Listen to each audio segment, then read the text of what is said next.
नमस्कार मित्रांनो, संच मान्यता 2025-26 ची अत्यंत महत्त्वाची अपडेट, महत्त्वाची माहिती आपण या व्हिडिओच्या माध्यमातून जाणून घेणार आहोत। तर मित्रांनो, शासनाच्या शिक्षण विभागाकडून काल एक परिपत्रक निर्गमित झालेलं होतं आणि त्यामध्ये संच मान्यता फॉरवर्ड करण्याबाबत आपल्याला पोर्टलवर काही माहिती जी आहे ती अपडेट करायची होती। तर त्याची संपूर्ण सविस्तर माहिती त्या परिपत्रकाची आपण कालच्या व्हिडिओमध्ये बघितलेली आहे। तर प्रत्यक्ष आता आपल्याला संच मान्यता 2025-26 साठी त्या पोर्टलवर नेमकी माहिती जी आहे ती फॉरवर्ड कशी करायची आहे किंवा त्यामध्ये अपडेट कशी करायची आहे याची संपूर्ण सविस्तर डेमो सहित माहिती आता आपण बघणार आहोत। तर नमस्कार, मी राज मेश्राम मराठीशाळा.com या YouTube चॅनलवर पुन्हा एकदा आपलं सहर्ष स्वागत आहे।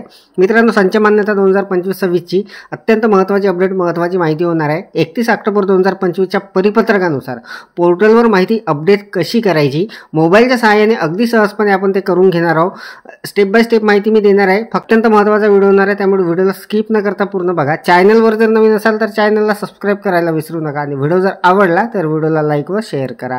चला तर मग सुरू करूया।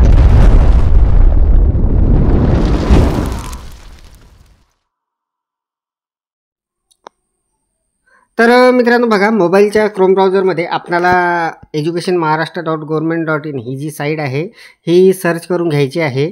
तर बघा, educationmaharashtra.government.in ही जी साईट आहे, ही साईट आपण इथे सर्च करणार आहोत आणि हा जो पहिला रिझल्ट आलेला आहे यावर आपण क्लिक करणार आहोत। या अगोदर सुद्धा बरेचसे व्हिडिओ आपण बघितलेले आहे। तर बघा, यावर मी क्लिक करून घेतो। इथे क्लिक केल्यानंतर हे जे पोर्टल आहे educationmaharashtra.government.in अशा पद्धतीने आपल्या समोर येणार सुरुवातीला। तर इथून आपल्याला मित्रांनो जे संच मान्यता 2025-26 आहे त्यासाठी काही माहिती जी आहे ती आपल्याला फॉरवर्ड करायची आहे किंवा अपडेट करून घ्यायची आहे। तर स्कूल पोर्टलवर जी माहिती अपडेट करायची आहे त्यामध्ये काही बऱ्याच जणांना एरर येत आहे। तर त्यासाठीचं जे काही सोल्युशन असणार आहे ते मी मागच्या व्हिडिओमध्ये आपल्याला सांगितलेलं आहे। तर काल शासनाकडून जे परिपत्रक निर्गमित झालं त्यामध्ये आपल्याला संच मान्यता तिथे टॅब जे आहे त्यामध्ये आपल्याला काही गोष्टी ज्या आहेत त्या अपडेट करून आपल्याला संच मान्यताचा एक टॅब असणार आहे आणि इथे आपल्याला अगोदर लॉग इन करून घ्यायचं आहे। तर बघा, तिथे विभागीय लॉग इन यावर आपण क्लिक करणार आहोत आणि इथे आपल्याला बरेचशा टॅब मिळणार आहे। यामध्ये बघा, जसं आपण विद्यार्थी पोर्टलची काही माहिती बघितलेली आहे, स्कूल पोर्टलची बघितलेली आहे। खाली जर आपण बघितलं तर बघा, इथे संच मान्यता पोर्टल जे आहे ते सुद्धा आहे आणि इथे आपल्याला क्लिक करून घ्यायचं आहे सुरुवातीला। तर मी यावर क्लिक करून घेतो संच मान्यता पोर्टलवर। संच मान्यता पोर्टलवर आपण क्लिक केल्यानंतर संच मान्यतेचं जे लॉग इनचं पेज आहे ते आपल्यासमोर अशा पद्धतीने येणार आहे। तर आपल्यासमोर दिसत आहे हे संच मान्यता लॉग इनचं हे जे पेज आहे हे आपल्याला इथे आलेलं आहे आणि इथून आपल्याला सर्वात अगोदर लॉग इन करून घ्यायचं आहे। तर मित्रांनो, आपल्याला ही जी माहिती आहे ही 7 नोव्हेंबरपर्यंत पूर्ण अपडेट करून घ्यायची आहे संच मान्यतेची। तर जे विनाअनुदानित शाळा असणार आहे त्यांच्यासाठी 1-2 स्टेप जास्त असणार आहे, आपल्या जिल्हा परिषदेसाठी त्या कमी असणार आहे। तर फक्त आपल्याला हा व्हिडिओ जो आहे तो स्किप न करता बघायचा आहे। संपूर्ण सविस्तर माहिती मी देणार आहे, स्टेप बाय स्टेप आपण सर्व जी माहिती आहे ती बघणार आहोत आणि आपलं हे संपूर्ण काम जे आहे मित्रांनो हे आपल्या मोबाईलच्या सहाय्याने अगदी सहजपणे होणार आहे। तर बघा, मी माझी शाळा आता इथे लॉग इन करून घेणार आहे। त्यासाठी आपल्याला ID पासवर्ड टाकायचा आहे। त्यानंतर खाली जो कॅप्चा दिलेला आहे तो जसाच्या तसा तिथे टाकून घ्यायचा आहे। ते मी ID पासवर्ड टाकलेला आहे आणि कॅप्चा टाकून तिथे लॉग इनवर क्लिक केलेला आहे। लॉग इनवर क्लिक केल्याबरोबर मित्रांनो बघा, लॉग इन सक्सेसफुली झालेला आहे। एक मेसेज आपल्यासमोर अशा पद्धतीने तिथे दिसणार आहे। तर बघा, educationmaharashtra.government.in सेज सन 2024-25 संच मान्यतेसाठी दिनांक 1/10/2024 रोजी कार्यरत मान्यताप्राप्त शिक्षक, शिक्षकेतर कर्मचारी यांची माहिती संच मान्यता लॉग इनवरून वर्किंग पोस्ट या मेनूमध्ये वर्किंग स्टाफ टीचिंग क्लिक करून योग्य अनुदान प्रकारानुसार कार्यरत शिक्षक संवर्गातील पदाची माहिती नोंद करून अपडेट व फायनलाइज पूर्ण करून त्यानंतरच वर्किंग स्टाफ नॉन टीचिंगची नोंद पूर्ण करावी। अशा पद्धतीचा एक मेसेज आपल्याला दिसणार आहे। याला सिम्पली ओके करायचा आहे आणि हा निघून जाणार आहे। हा मेसेज गेल्यानंतर मित्रांनो बघा, आता आपल्यासमोर हे जे पोर्टल आहे अशा पद्धतीने दिसणार आहे। हे आहे आपलं संच मान्यतेचं पोर्टल। तर बघा, इथे आपण आता अगदी सक्सेसफुली लॉग इन झालेला आहोत आणि हे अशा पद्धतीने दिसणार आहे। तर आता इथे मित्रांनो आपल्याला वर 3 टॅब दिसत आहे। एक असणार आहे होम, दुसरं असणार आहे बेसिक इन्फॉर्मेशन आणि तिसरं असणार आहे वर्किंग पोस्ट। तर आपल्याला सगळ्यात अगोदर इथे जायचं आहे बेसिक इन्फॉर्मेशनमध्ये। बेसिक इन्फॉर्मेशनमध्ये गेल्यानंतर आपण स्कूल इन्फॉर्मेशनवर क्लिक करणार आहोत। तिथे क्लिक केल्यानंतर बघा मित्रांनो, अशा पद्धतीचा एक मेसेज आपल्या समोर येणार आहे। गेट स्कूल डाटा म्हणून आपल्या समोर येणार आहे मित्रांनो, एक करणार आहे आणि त्यामध्ये आपल्याला गेट स्कूल डाटा म्हणून असणार आहे, यावर आपल्याला क्लिक करून घ्यायचं आहे। यावर क्लिक केल्यानंतर बघा, डाटा फेक्टेड सक्सेसफुली म्हणून आलेला आहे, याला सिम्पली आपण ओके करणार आहोत. ओके केल्यानंतर बघा आता अशा पद्धतीचा इंटरफेस आपल्यासमोर येणार आहे.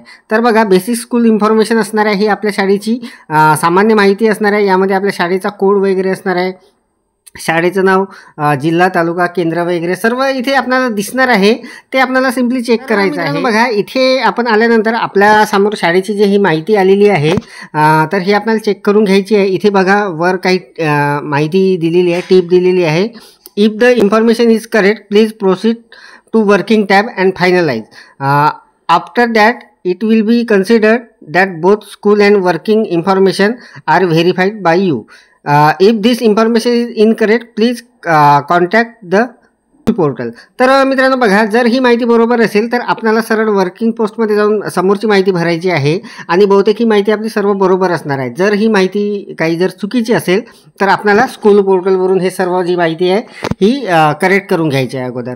तर बघा माझी सर्व माहिती बरोबर आहे. तर आता आपल्याला काय करायचं आहे, इथून हे वर्किंग पोस्टचं जे टॅब आहे यावर आपल्याला क्लिक करायचं आहे. यावर क्लिक केल्यानंतर तिथे एक सब टॅब असणार आहे मित्रांनो, working post teaching and non teaching अशी तिथे टॅब असणार आहे. त्यावर आपल्याला सिम्पली क्लिक करायचं आहे. तर यावर आपण क्लिक केल्यानंतर बघा आता आपल्यासमोर एक नवीन इंटरफेस येणार आहे. इथे बघा working post teaching non teaching, तर अशा पद्धतीचं इथे दिसणार आहे आपल्याला. ही सुद्धा माहिती मित्रांनो आपल्याला अगदी काळजीपूर्वक चेक करून घ्यायची आहे. बरेच जण आपण काय करतो, घाई करतो आणि त्यानंतर ते चुकून जाते आणि त्यानंतर आपल्याला ती सुविधा कधी कधी नसते तिथे परत ती सुधारायची. त्यामुळे आपल्याला हे जे काम आहे अगदी काळजीपूर्वक करायचं, मी मागच्या सुद्धा व्हिडिओमध्ये सांगितलेलं होतं. तर बघा आपल्याला ही सर्व माहिती अगदी काळजीपूर्वक चेक करून घ्यायची आहे. इथे काही नोट दिलेले आहे, काही टिप दिलेली आहे, ते सर्व वाचून घ्यायचं आहे नेमकं तिथे काय सांगितलेलं आहे काय नाही, आणि त्यानंतर आपल्याला पुढे जायचं आहे. तर आपण लिहिलेलं आहे मित्रांनो, जे काही आपण करणार आहात ते फायनलाइज करण्याच्या अगोदर संपूर्ण आपल्याला बघून घ्यायचं आहे, चेक करून घ्यायचं आहे आणि त्यानंतरच फायनलाइज करायचं आहे. त्यानंतर आपल्याला काही करता येणार नाही आहे. तर बघा आता इथे अशा पद्धतीचं आलेलं आहे, टीचिंग नॉन टीचिंगचं हे संपूर्ण ही जी माहिती आहे इथे आलेली आहे. आणि इथे आपल्याला काय करायचं आहे, गेट शालार्थ डाटा करून घ्यायचा आहे. इथे बघा हे जे बटन आहे यावर क्लिक करायचं आहे. यावर क्लिक केल्यानंतर बघा डाटा फेक्टेड सक्सेसफुली म्हणून आलेला आहे, याला सिम्पली ओके करायचं आहे. ओके केल्यानंतर आता हे अशा पद्धतीचं दिसणार आहे आपल्याला. तर बघा आता इथे आपल्याला मित्रांनो आपली जी माहिती असणार आहे ते संपूर्ण माहिती दिसणार आहे खाली. तर बघा आपलं नॉन टीचिंगमध्ये नसणारच आहे ते, कारण आपण जिल्हा परिषदच्या शाळेमध्ये असणार आहे, त्यामुळे तिथे नॉन टीचिंग जे आहे पोस्ट ते नसतातच. परंतु जे मोठी शाळा आहे त्यांना ते लागू असणार आहे, त्यासाठी 2-3 स्टेप त्यांच्या जास्त वाढणार आहे. तर बघा इथे आता आपल्याला ही जी माहिती आहे हे खाली मित्रांनो आपली माहिती दिसणार आहे इथे. तर बघा टीचर टाईप असणार आहे, टीचर एडिट असणार आहे, त्यानंतर पोस्ट असणार आहे जे काही आहे ते अंडर ग्रॅज्युएट, त्यानंतर नाव असणार आहे. जसं मित्रांनो आमच्याकडे आता आम्ही दोघंजण आहोत तर दोघांचे नाव आहे. इकडे आपला शालार्थ ID असणार आहे, इकडे मीडियम असणार आहे आणि सिलेक्ट मीडियम म्हणून असणार आहे. जर तिथे काही जर चेंजेस असतील तर ते आपल्याला तिथे करता येणार आहे. तर बघा ही संपूर्ण माहिती आपल्याला अगदी काळजीपूर्वक चेक करून घ्यायची आहे मित्रांनो. जसं आता माझी माहिती जी आहे, आता माझी जिल्हा परिषदची शाळा आहे त्यामुळे इथे जास्त काही माहिती आपल्याला बघायची नाही आहे किंवा भरायची नाही आहे. परंतु जे विना अनुदानित शाळांची वगैरे माहिती आहे ते थोडी 2-3 स्टेपमध्ये जास्त भरावी लागणार आहे. तर बघा आता ही माहिती इथे संपूर्ण बरोबर आहे, त्यामुळे इथे कुठलाही चेंजेस वगैरे करण्याची गरज नाही. आता मित्रांनो सर्व माहिती जर आपली बरोबर असेल, बहुतेक बरोबरच असणार आहे, आपल्याला फक्त हे चेक करून घ्यायचं आहे. तर इथे फायनलाइजचं एक बटन असणार आहे. तर बघा यावर आता मी क्लिक करतो आणि हे फायनलाइज आपण करून घेणार आहोत. तर बघा मी यावर आता क्लिक करतो. तर एक कन्फर्मेशन आपल्यासमोर येणार आहे, you sure you have selected medium for all teachers. तर याला सिम्पली ओके करून घेणार आहोत आपण. डाटा फायनलाइज सक्सेसफुलीचा मेसेज आलेला आहे, याला सिम्पली